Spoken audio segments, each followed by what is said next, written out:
تو یاد رکھیں کہ ضرورت اور حاجت کے درجے میں شریعت اجازت دیتی ہے، منفعت اور زینت کے درجے کے اندر شریعت بالکل منع کرتی ہے کہ اپنے جسم میں کسی قسم کا تغیر و تبدل نہ کیا جائے۔ یہ کیونکہ اللہ تبارک و تعالیٰ کی تخلیق سے ناراضگی کی علامت ہوتی ہے، اس پر راضی نہ رہنے کی ہوتی ہے، اور اس میں بگاڑ بھی ہوتے ہیں۔ تو ایک بات تو یہ، اب آپ کے چونکہ اگر آپ احساس کمتری کا سخت شکار ہیں، یہ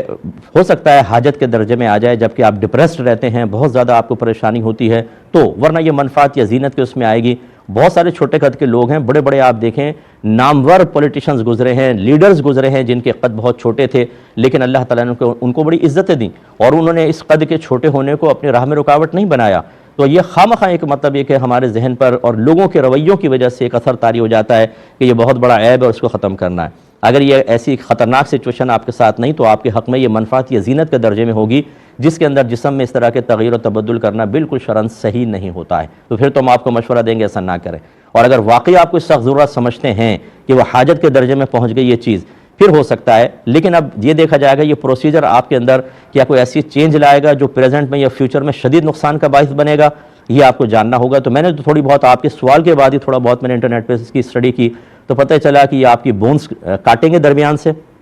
اور پھر اوپر کا حصہ جو ہے جہاں کر بھی بڑھنا ہوتا ہے اس میں گیپ کریں گے، پھر ایسی چیزیں میڈیسن وغیرہ دیں گے، انجیکشن لگائیں گے کہ نیچے کی بونز بڑھ کر وہ اوپر تک پہنچے گی، اور آپ کا اس طرف اسکن بھی سب وہ کاٹیں گے پیٹیں گے، اور پھر آپ کا ڈھانچہ جو ہے وہ اوپر کی طرف جائے گا اور آپ لمبے قد کے نظر آئیں گے، اور یہ بہت ہی خطرناک چیزیں ہوں گی۔ اور یقینی سی بات ہے جب کوئی نئی ٹیکنالوجی آتی ہے، کوئی بھی نئی چیز آتی ہے، تو وہ بھی تجرباتی مراحل کے اندر ہوتی ہے، اور اس میں بہت ساری خرابیاں ہو سکتی ہیں۔ ایسا نہ ہو کہ بعد میں آپ اللہ کی بارگاہ میں کہیں کہ اللہ تعالیٰ میں تو اسی قد میں بہت اچھا تھا، یہ کیا مجھ پہ مصیبتیں نازل ہو گئیں۔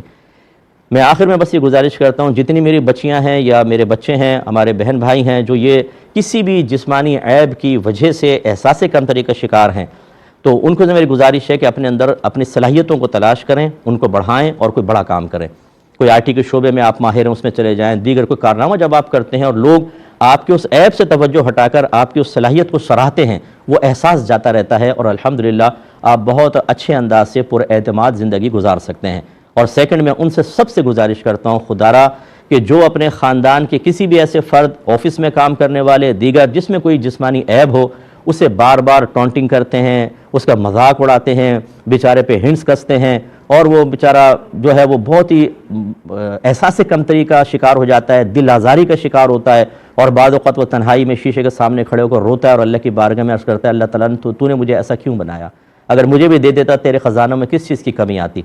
تو یقینی سی بات ہے اللہ کے خزانے میں تو کوئی کمی نہیں آتی، لیکن کوئی اللہ پہ ہم لازم کر سکتے ہیں، وہ حکیم مطلق ہے، کسی کو دے کے آزماتا ہے، کسی سے لے کر آزماتا ہے، کسی کو بہت زیادہ نعمتیں دے کے آزماتا ہے، کسی کو کسی چیز سے محروم رکھ کر آزماتا ہے۔ ہمیں اللہ کی رضا پر راضی رہنا چاہیے۔ تو بہرحال خلاصہ کلام یہ ہے کہ آپ دیکھ لیں اگر آپ کی ضرورت حاجت کے درجے میں ہے اور یہ پروسیجر آپ کے لیے فی الحال یا فیوچر میں شدید نقصان کا سبب نہیں بنے گا تو آپ اسٹیپ اٹھا سکتے ہیں، لیکن میرا مشورہ یہ ہوگا کہ جو قدرتی نظام ہے نا اسے جب آپ چیلنج کرتے ہیں تو آپ نارمل لائف سے بالکل ہٹ جاتے ہیں۔ یہ ذہن میں رکھیں، اللہ کا نظام سب سے پرفیکٹ نظام ہے۔ جب آپ اس میں مداخلت بیجا کے مرتکب ہوتے ہیں، اپنے لیے خود مصیبتیں کھڑی کرتے ہیں، اور پہلے والی پرسکون زندگی پھر آپ کو بہت اچھی لگتی ہے جو پہلے بڑی بے سکون نظر آ رہی تھی، لیکن اس سے زیادہ بے سکونی میں انسان بعض اوقات مبتلا ہو جاتا ہے۔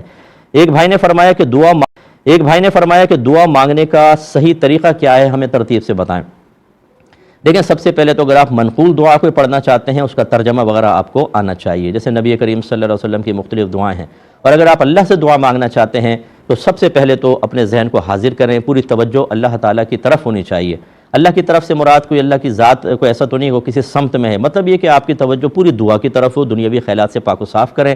اور پھر ہاتھ اس طرح رکھیں کہ آپ کی ہتھیلیوں کا قبلہ آسمان ہو، اس طرح، اور تھوڑا فاصلہ کر لیں درمیان میں، انگلیاں نہ بہت کھولیں نہ بہت ملائیں، اور اللہ تعالیٰ کی بارگاہ میں پھر آپ دعا کریں۔ ترتیب بہتر یہ ہوتی ہے کہ آپ بسم اللہ الرحمن الرحیم پڑھیں، اس کے بعد درود پاک پڑھیں نبی کریم پر، آپ کی آل پاک پر، اور اس کے بعد پھر اللہ تعالیٰ کی حمد و ثنا بیان کریں، الحمدللہ رب العالمین والصلاۃ والسلام علی سید الانبیاء والمرسلین، اس طرح جیسے بعض لوگ کہتے ہیں۔ پھر کچھ اچھے ناموں سے اللہ تعالیٰ کو پکاریں، یا ارحم الراحمین یا ارحم الراحمین یا ارحم الراحمین، پھر اپنی دعا عرض کریں، اپنے لیے دعا کریں، اپنے والدین کے لیے کریں، پوری امت کے لیے کریں، اور پھر اپنے خاص جو آپ کے مقاصد ہیں ان کو ذکر کریں، اور بس مختصر اور جامع دعا کی کوشش کریں۔ اگر آپ یہ سمجھتے ہیں کہ بہت لمبی دعا سے اللہ تعالیٰ متاثر ہوگا معاذ اللہ، یا میں بہت بڑے بڑے القابات کروں گا تو پھر اللہ تعالیٰ اثر قبول کرنے سے پاک و صاف ہے۔ مختصر جامع دعا ہونی چاہیے، پھر آخر میں درود پاک پڑھیں اور ہاتھوں کو اپنے چہرے پر پھیر لیں تو انشاءاللہ رحمت جو آتی ہے وہ چہرے پر مسح کرنے کی کا حکم ہے کہ سنت ہے یہ، تو انشاءاللہ آپ کو برکت حاصل ہوگی۔